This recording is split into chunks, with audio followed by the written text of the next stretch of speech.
So does Masseter reduction help with jawline filler results? They're actually kind of working in opposite ways. So a dermal filler is usually, could be lifting the jawline and then creating more shape, but often it's injected straight into the area where the masseter is, or at least slightly posterior to it and to the chin, and you're creating more definition. So they're often working in different ways because masseter reduction is shrinking the area that you're actually defining with dermal fillers. So I'd say in most cases, you're unlikely to be doing both, or you've kind of taken away the masseter and then added the definition with dermal filler.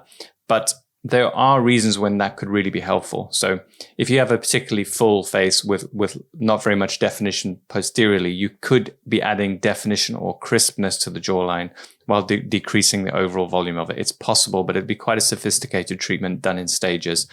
I think most commonly with jawline is you're hopefully treating someone who just needs definition or shape. It works best with kind of 35-year-olds who are just losing some of the contours, and you just restore them naturally.